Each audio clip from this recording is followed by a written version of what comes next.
there, and welcome to this episode of the Guns Magazine podcast. I'm your host and the editor of Guns Magazine, Brent Wheat.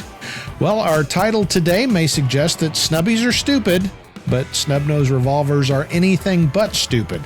And I'm going to talk to expert witness, traveling trainer, and former police officer Daryl Bulkey about why he is a big fan of snub-nosed revolvers, especially for travel. So let's find out why snubbies aren't stupid as we talk to Daryl Bulkey. Well, good afternoon, Daryl. How are you doing, Brent? I am glorious, and we haven't had you on the podcast in a while. The last time, and I forgot to look up the episode number, but you had a great talk on Bonnie and Clyde. But that was the pre-video days. So right, so here we are. Exactly, and I've been accused of having a face for radio, but hey, whatever. It's that's the way it is now. So ditto. Revenge of the Graybeards. Exactly. Well, you're a well-known, and I'll use the term expert on the revolver and the snub-nosed revolver. And when we were discussing a topic, you said that you just had a comment from somebody about snubbies for idiots. Why would anybody carry that? So that's what we're going to title the episode, but we're going to cover and explain why it's not. And I've said before on many occasions that one of the interesting things that I think sometimes less experienced shooters are surprised to learn that of the guys that I know that I call the real deal guys, the leading trainers, even the leading shooters, competitive guys, you know what they all tend to carry? A snub-nosed revolver. And they obviously could carry anything, and that's what they choose, if not for a primary, at least for a backup. So one way or the other, a lot of the guys I really look up to are carrying a little snubby. So Daryl, okay, snubbies are stupid. You're going to get killed if you read the forums. So explain to us why that is just a bunch of hooey. Well, the key word you just said is carry. As I have aged past my service life, I carry a gun all the time now. I mean, from the time I wake up in the morning till the time I go to bed, I am at no time unarmed because my days of being able to depend on my fighting skills and my ability to deal with conflict. I'm just older. Yeah. And, so I now truly lead a 24-hour-a-day armed lifestyle where I'm armed 24 hours a day, around the house, in gym shorts, because at our age, the last thing you want to do is wear a belt. There's that. And if we're going to wear a belt, particularly, we don't want to wear a gun belt, which, as we know, is the foundation of anything we're doing with concealed carry. So with that, the snub is amazingly, particularly the airweight small snubs, are particularly easy to carry. And the key is they're easy to carry safely, meaning you don't, I won't put a striker fired gun in my pants without a holster that covers the trigger guard. Right. All of these things, they don't have triggers that are good for people management. They don't have triggers and things that are forgiving of human mistakes. All of these things that the double action revolver is. And I get a lot of bang for the buck in an airweight snub. And it almost becomes caliber neutral. I carry them in anything from 22 long, 22 mag, 32s, 38s, doesn't matter. The only thing I don't carry anymore is 357 mag and airweight guns because it's stupid. It hurts. It hurts. Well, plus a horrific arthritis will cure you of that. Yep. So I get a very efficient, easy, simple system that in a lot of cases I don't even need a holster for. Using some specialty grips, and I use special grips or clips to be able to carry in those conditions. And, I have something that's easy and simple. It's easy and simple to travel with. They tend to be legal everywhere. It sets you in the public limelight as a not trying to start trouble. I do a whole lecture on the mouse gun mindset. when you carry these guns, you tend to have much better situational awareness and truly avoid trouble, and you almost have to demand that trouble comes to you. My gun is not telling me to go get involved. The choice of my gun is telling me to go get myself uninvolved, which is great for most of the population, not in the business of responding to other people's problems as part of your job description. Yeah. I've changed my mindset 100% from being a cop to being just a dude, and I'm really only interested in my family. Sorry, but that's where I'm at, Yep. And society did this to itself, But that's a hard thing, and I had to go through it. When you're on the job, you're constantly looking, and you don't necessarily intend to insert yourself. But if truth, justice, and the American way is to prevail, you'll come forward if you need to. But now that we're private John Q. citizens, our first job is to take care of ourselves and our families. And again, like you said, I think that's an important point, especially in certain places in 2024 that I don't know too many people that I would say their choice of gun means that they're looking for trouble. However, that's how it will be painted. And I think you also, as it's been found with law enforcement, the shift from revolvers to semi-autos, the round count per encounter went up because, hey, if you got 15, 19 shots, might as well use a few more. But I think it's more of a deliberate process of I've got 5 shots here to solve my problem, or at least get me and my family out of the way. So it's more of a thinking person's type gun. Wouldn't you agree? It's a get out of trouble gun, not a go to trouble gun. Exactly. And we could do an entire podcast on round counts and the problems we've seen in law enforcement, but we're doing old guy guns right now. And it's not just old guys, it's the general common citizen. I mean, from no less than Colonel Askins, the pocket revolver is the gun of the citizen. Mm-hmm. It is really something that is, again, it's easy. And being armed easily and leading what I call a snubby lifestyle, which is you don't go to stupid places, you don't hang out with stupid people, you don't do stupid things, and you live around, I'm living with this little gun that I'm going to truly force trouble to come to me. You want people to not home invade your house, don't sell drugs, and don't live next door to somebody who does. is a pretty good place to start. I mean, and don't live in places where that's commonplace. Now, if some people do, but what's funny is most of those places have laws that say you can't carry high-capacity firearms or have AR-15s or any of the other stuff that is appropriate for that. So it's sort of this weird dichotomy we're in society that is one of the things that will keep you out of a lot of trouble on both ends of the equation is A, being armed and excessively armed all the time, which the snub does, and B, post-shooting or pre-shooting, don't have a gun that's going to get you arrested, mm-hmm. and post-shooting, don't have a gun that a jury's going to look at you with a horn coming out of their head. I tell people now, my new thing is, it used to be when I was in Texas, I had to go to jury duty, which, from California cops, that's like, you got to be kidding, what? Because we were always excused from jury. You just called them and said, hey, cop, and you're done. You don't go to jury duty. In Texas, they're like, we don't care. You're coming to jury duty. Cool. So I got to sit on that process, and a lady sitting next to me with the most 58-year-old frumpy second grade school teacher. And I've never been selected for a jury, obviously, probably never will be. She's been to jury duty 5 times, was selected every time, and was selected for the jury I got tossed on. So she's 100%er. And I used to tell people, I go, take that for what it is.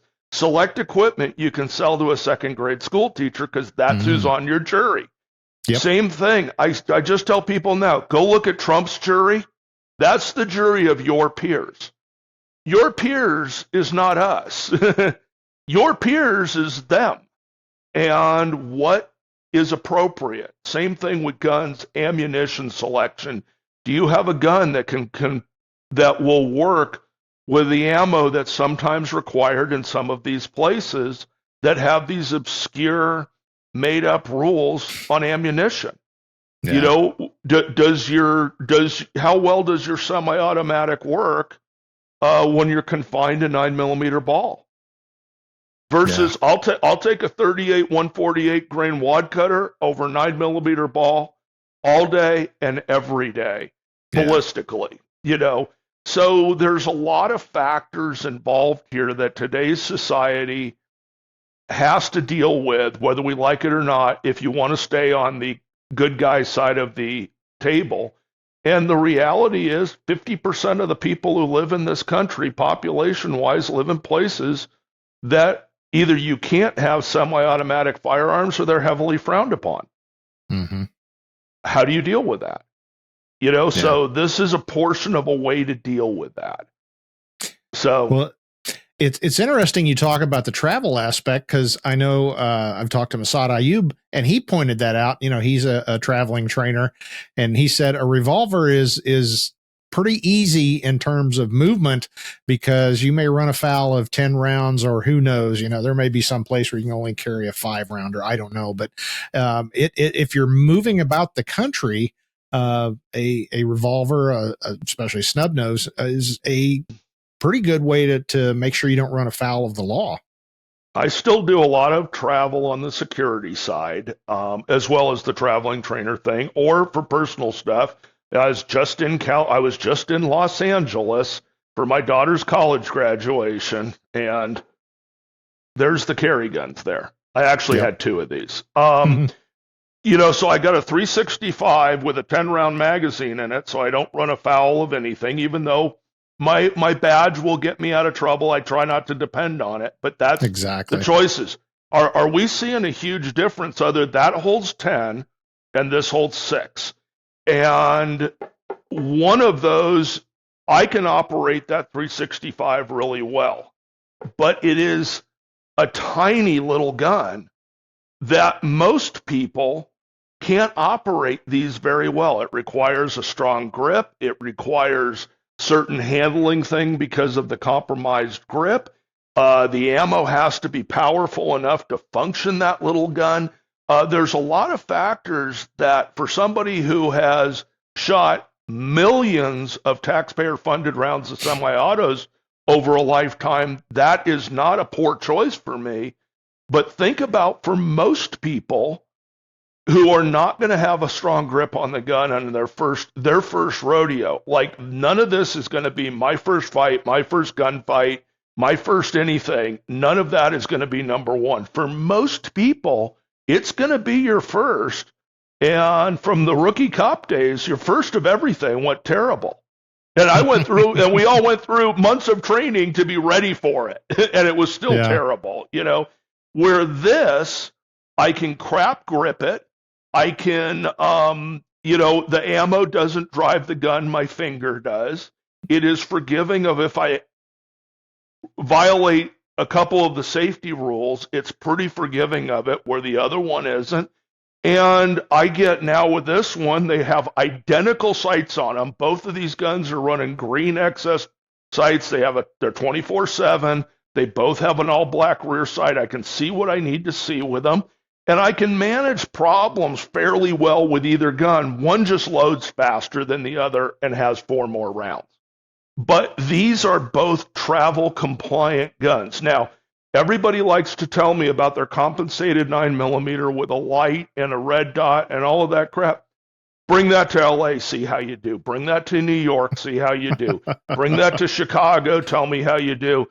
San Francisco, you know, any of these places, go to any of these places and let me know how that works. And the other reality is, I'm traveling with a badge, so I actually am carrying these on my body. For most people, I go, well, that became your hotel gun, because then you're not only carrying something offensive to that population, you're carrying it illegally if you're carrying it on your person.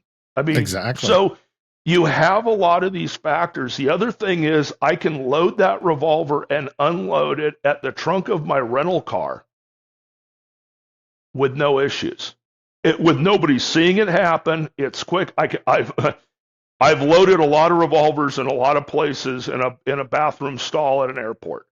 And I'll tell you, sorry, it's a 22 LCR, but you know what? I got 8 rounds on my person from the time I walk out of the airport family bathroom. Or if I have to do it in the stall of a regular bathroom, I'm not loading things. I don't have to flush the toilet every time I drop a slide. All of these other things that are truly factors in travel. And people don't really understand that. They like to talk about it, but there's a difference. I've done this professionally for decades. I can have whole conversations about how to get firearms on your person without anybody ever seeing it, how to, covertly do these things and not have problems. And these revolvers are so simple for that I can secrete myself somewhere, get 6 rounds of 32 in that thing, and with the hook grips we just did development on, right in my waistband, and nobody's the wiser. Is it optimal? No. But rule 1 of gunfighting, have a gun. I'm now competently armed with a gun. I shoot well. Yeah. I got to laugh. I thought I was the only one in an airport bathroom going, I don't think anybody's in here. And you try to run it so quietly, and you think, I really hope it went into battery. And now you're going to try and do, a loaded chamber verification in an airport bathroom stall, which in all honesty is fairly unsafe. Yeah. And it's just whole concept that you're sitting there with your luggage on the crapper and trying to do all of this stuff because most of the airlines are not cool with you transporting loaded magazines. No. There's a reason I like to fly Southwest for everything that I tolerate the cattle car is I can carry loaded mags in a secured thing. But that's not. But I never depend on the airport for any level of consistency. And you can have all the advisals you want about how things are going to work at the airport. There's how things are supposed to work, and it never does. It is up to whoever's standing at the counter and their supervisor as to what's going to go on. And I've stood there with, here's the laws, here's your rules and stuff, and had a supervisor go, if you don't like the way we're doing it, go get on another plane. Now what are you going to do? Exactly. It's like I've flown with these locks 400 times. They're TSA locks because TSA told me to quit flying with non-TSA locks on my guns. And they're all, we don't care. If you don't like it, go somewhere else or go put your gun back in the gun. This is why I travel with 2 complete sets of locks. I got TSA locks on the box, and I got 2 regular locks in my carry-on. In case I have to swap, this is what called learning. And part of my learning of doing all this is the simplest thing in the world is traveling with snub revolvers. Half the time, and this is a guy who used to work for Aimpoint, I get on a plane with 14 ARs. And, my beard down to here, I look like a terrorist. And now I get on and I have a little gun box that's that big. And they almost laugh at you. They don't even bother opening it. We'll just stick a tag on it. Whatever's in there, I'm not concerned about. You know? Yeah. And exactly. Or as soon as it's weird, as soon as they see the revolver, or when I'm traveling with camouflage duck guns, nobody cares. It's like traveling with golf clubs. Yep. So again, these are all factors people don't look at until it goes bad, and then we have a horrible story in the gun world press. About some poor person who got on a plane and landed in New York accidentally and are torn off of a plane in complete violation of federal law because they don't care.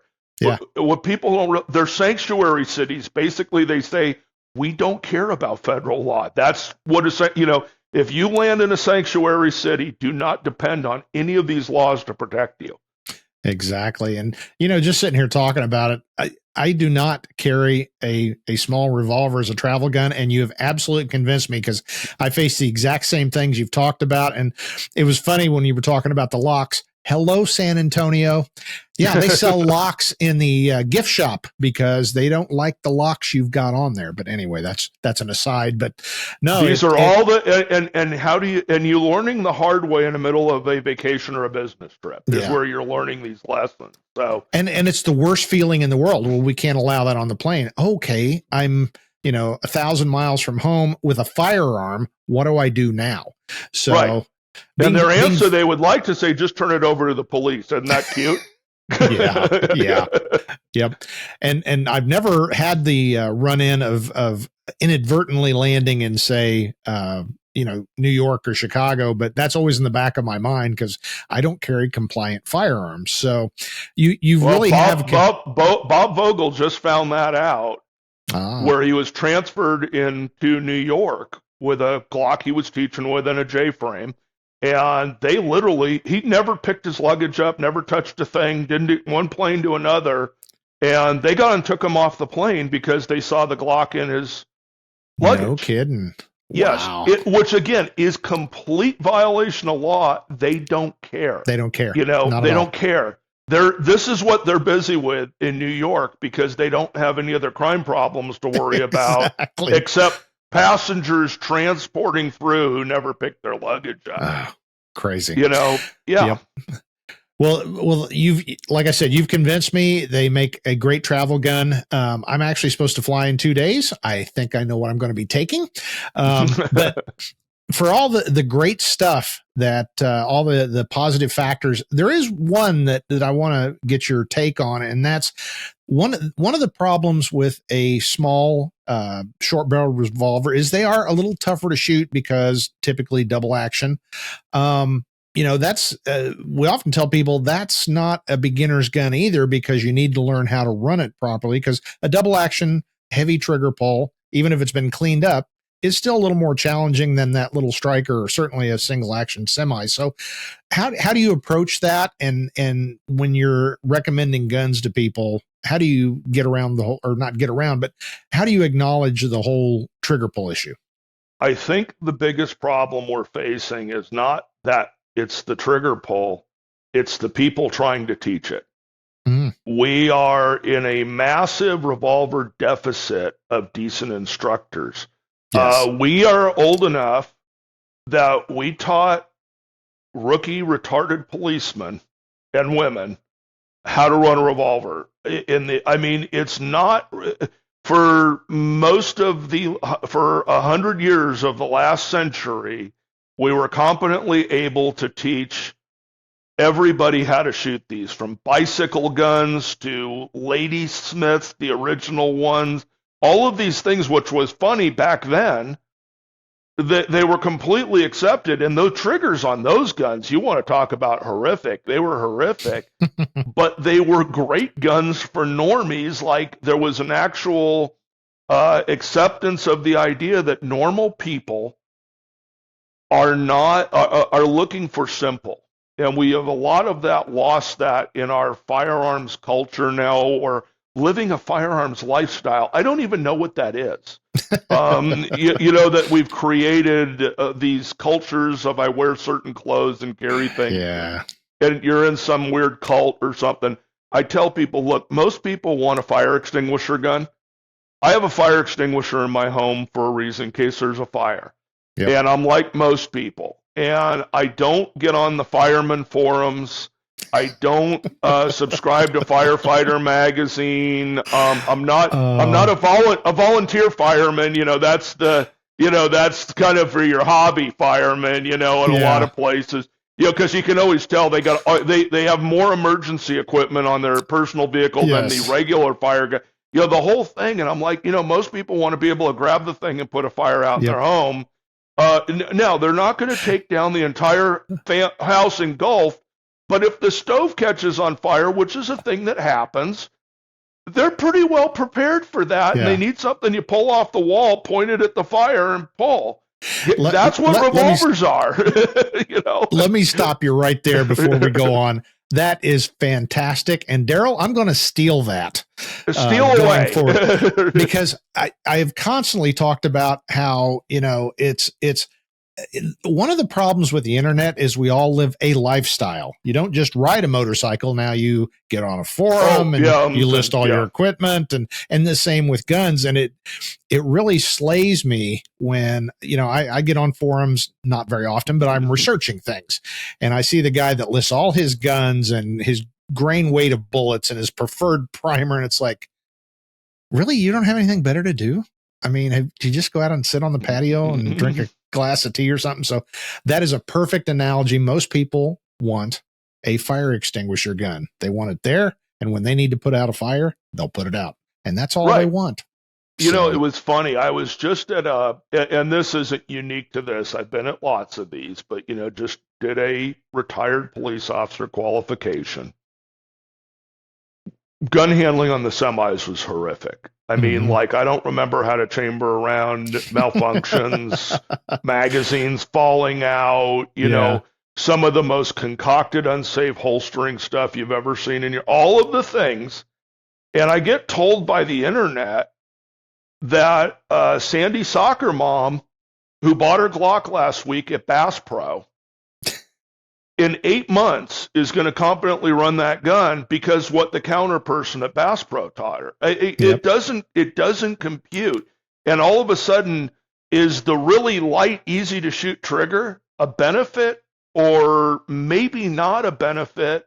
Because I can guarantee, watch anybody pick one of these up at a gun store and their finger goes right on the trigger because they were trained by the #1 trainer of firearms in America, Hollywood. So Hollywood has trained them how to do everything.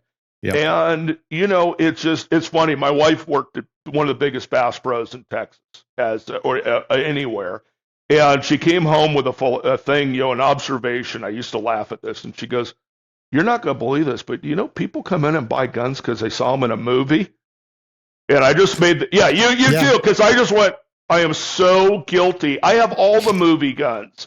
I have every one. I mean, all the cool movie guns I own. I mean, here's the bullet revolver. Here's, you know, Sonny Crockett carried this on episode 4, season 2. You know, we're guilty of it. You can imagine the rest of America, you know, and my wife, I have no idea what you're talking about. What you're talking about. Yeah. I guess like, boy, nailed that hammer right on there. And so that's who's training most of America. So think about that training for most of America and hand them a gun with a 3-pound nothing trigger. And tell me that's a better idea than teaching them to shoot a 12 or, you know, pound, 13-pound, whatever trigger. And you can get these revolvers manageable with the triggers. You can't. I don't believe they need to be horribly heavy. They need to be horribly smooth. You know. Which is, and it's kind of the negative to the rimfires. I really like the rimfire revolvers for a lot of people because they can practice cheaply. They don't hurt to shoot. A lot of the ammo now is fairly reliable in these things. Kind of why I really like 22 mag, because there's not bad 22 mag ammo. Yeah. There's a lot of bad 22 long ammo out there, but most of the 22 mag is fairly premium ammo. But you've got to get over the trigger pull weights on those guns. But I would concede that if somebody learned to shoot that gun with that trigger from somebody who knows how to teach a double action trigger, you're great. I mean, you can now shoot anything. If most people's foundation was learning to shoot a trigger like that, as they progress to dealing with guns that have more complex manual of arms, you got to realize on a semi-automatic pistol, and I have testified on or been an expert on multiple cases now of normal people shooting people they didn't intend to, unintentionally, resulting in either extensive injury or death. And each one of those cases had the exact same problem: is they unloaded the firearm out of order. Mm-hmm. They racked the slide and pulled the magazine out. A simple mistake we see made constantly, all the time, at every level, of simply 1 second of inattention or lack of familiarity or not remembering correctly, a human error of simply unloading or clearing the firearm in 1 step out of order resulted in a absolute tragedy for everybody involved. Yeah. Like killing your best friend. And these revolvers are much more forgiving of that stuff. I tell people, after my wife passed away from cancer, my 8-year-old daughter got her gun, and she was not a gun person. She had a 3-inch 64 sitting next to the bed our entire relationship. She could shoot it fine.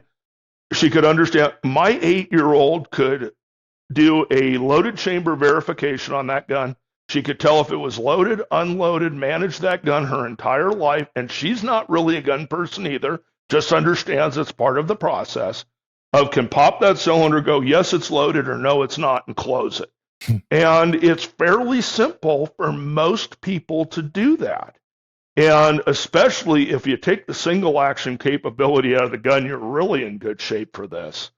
And so, stuff like this with the enclosed hammers that you can't cock, that's a double action only, are incredibly safe for newbies to learn on. And they are incredibly good for experts who don't need much more than that. Caleb Giddings did a U chart years ago that's fabulous, and it starts with your absolutely new people are really good with these things as they kind of transition, and the old farts who have been doing this forever tend to be really good. I just stood on a line and watched a guy, my business partner, Brian Eastridge's dad's next to me on the line. I watched him watch that entire police qualification, and it was the full regular police qual with a 32 Lipsey's UC, and just smoked it. And I'm like, well, that guy's not under gun, and he's managing to keep it loaded as fast as everybody else is with semi-autos. It's a weird thing that if you know how to run these things, you can run them. Exactly.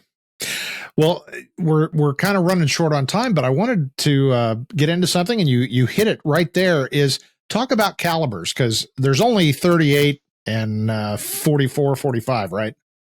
Right. Yeah, that's another internet myth. And from all the ballistics experts in the world, I can guarantee I have been to more shootings and autopsies than most of the internet who want to talk about what happens to bullets and people. Yes. I tell people, I go, my first night on the job, I went to 7 shootings, not shots fired. I went to 7 shootings my first night on the job. So I might have seen some shot people before and did a lot of investigations firsthand, autopsies, and officer-involved shootings. So I have a pretty good idea how these things work, and here's the deal. Caliber, I have sort of a saying that most failures, ballistic failures, occur because of lack of marksmanship. Marksmanship is the problem, and penetration is the problem, that have been solved by expansion and capacity. Does that make sense? That everybody wants, I got to have these massively expanding bullets and a lot of them. And the reality, whether it's hunting or shooting people in defense, the failures occur because your inability to make a heart-lung shot or a central nervous system shot, and the bullet to get deep enough to get to those things, those armored things that make people stop doing what they're doing. Well, we now have some great bullet technology, for example, in 22, 22 punch, 22 velocitors. They'll get everywhere they need to get. Yep. And they're doing it at near what we used to get out of 22 mag. I don't know what your experience is, but mine has been 22 Magnum punches way harder on the street than it ever did in anybody's little tests or whatever, that people were just dead a lot from 22 mags in real world. And I got a couple steer skulls hanging up in the house. That's weird. They got 22 mag holes in the middle of the head. If it can get through a steer head, trust me. So here's the thing. Had a long talk with Chuck Haggard about stuff like this. How many 10-22 shootings end up fatal in the real world? Like all of them. Yeah. I mean, like nothing kills like the plague in the real world than 10-22 shootings, because people can shoot them super accurately. They have no recoil. They tend to be reliable. Well, you know what 22 mag coming out of these guns is? It's about 22 long coming out of a rifle velocity. So all of a sudden, this stuff will get through sternums and skulls into the things they need to, and they're in a package that you can hit sternums and skulls. 22 mag, 32 is one of my favorites. Hard cast 32 long is wad cutters is like shooting 22 Magnum level of recoil. I mean, they're almost recoilless, and you have centerfire reliability, so you can get really good triggers on the guns. Those things go deep. We've been using a lot of the Buffalo Bore and some other brands. Now we're working with High Desert Cartridge, Lost River, GA Arms. A lot of these companies are kind of building specialty stuff now. But you can get 32 long to do anything you want penetration-wise in ballistic gel through 4 layers of denim, which we find to be a pretty good, medium to test with. 38 wad cutters. 38 wad cutters work real good out of these guns. We like 135 gold dot and 38 out of steel guns. All my steel guns run that load because it's a little more manageable in a steel gun. But all the air weights, I shoot stuff that doesn't recoil a lot, but penetrates real reliably because I need to put it where I need to put it. I need to get repetitive shots. I need to be able to practice where I can go to the range and get some substantial. Now, these guns, if you want to shoot them well, require practice. Well, practice shouldn't hurt. And that's always been the problem when we're trying to put like nuclear tipped ammunition in guns with the word air weight or air light after them. Yeah. It is not a fun experience. I get it, but if you can manage a 14-pound double action trigger to train with 22, you can sit on the range all day long. And you know what you get really good at? Pressing the trigger correctly. Yep. Because you can sit there and do it a lot. So I don't get too hung up on caliber anymore because I found that these things, if you make the hole in the right place, they all work. And I've got a little bit of a hunting analogy now that, this is all my wife's stuff. This isn't mine. Is being married now to a exceptionally good hunter. If you can't make a heart and lung shot on an animal, you should not be out in the field hunting, period. The reality is the same with people. You need to have the ability to heart lung a human being or make a headshot of that level of capability. If you can do that with a round that will get to those organs, you will be successful. I asked a hunting guide once, would you ever take anybody in the field who was incapable of making a heart-lung shot on a deer? Absolutely not. It would be completely unethical. How many people are we minting to walk out their door with a firearm who could not in their lifetime make a heart-lung shot on a human being? And they're out there doing this. Maybe they would be better off with something that recoils a little less, they can handle a little better, they can practice with, but are then capable of making an ethical shot on another human being to save their life. And so I'm done getting kind of wrapped up around caliber. I just needed to get deep enough. Yep. And like I said, with 22 punch and Velociter and some of the other rounds, I know a couple other companies have come up with some deep penetrating, real reliable 22 mag, 32. That's what I carry now. I mostly carry 32s or 22 mags. Yep. Good stuff. And it goes right along with, kind of my theory of guys will say, do you like the 150 or 153 grain? Yes. Can you put it where it needs to go? Then both of them will probably work. Only work. Yeah. So, well, cool. We've lots of points here. I'd really like to go in deeper, but we're running out of time, and you've got something cool coming up that you want to talk about. So, what you got? Well, last time we were together was Revolver Roundup at Gunsight. That right. Now we've sold out of that in January. I mean, 100. We have over 100 coming. So.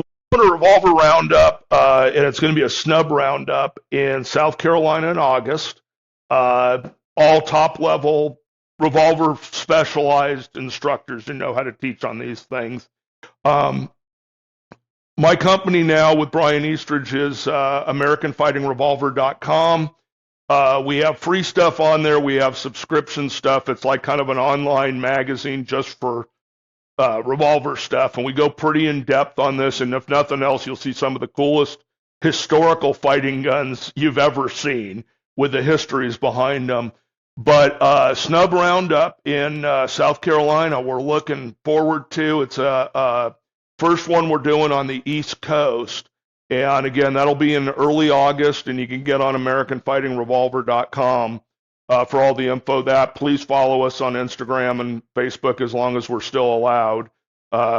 We started on Patreon and they got rid of us instantaneously. Really? And stole all our money after SHOT Show for sharing a video about a 32 revolver. No kidding. This is where we're at in today's world. Yeah. So. Yeah. We can talk offline about shadow banning and all that kind of stuff. So I appreciate you taking time out from your busy schedule, and we'll get together and talk some more. Daryl Bulkey is a fountain of knowledge, especially about snub-nose revolvers, and hopefully you picked up a few tips and good reasons why you may want to carry a snubby in your own life. Well, that's it for this episode of the Guns Magazine podcast. Before I go, I would like to remind you, please check out our magazine, gunsmagazine.com, or pick it up on one of the few newsstands in America that still has gun magazines. And please check out our sister publication, American Handgunner Magazine, at americanhandgunner.com. Well, as I said, that's it for this episode of the Guns Magazine podcast. On behalf of everybody that works here and at FMG Publications, I'm Guns Magazine editor Brent Wheat, reminding you for another week, now get out there and get shooting.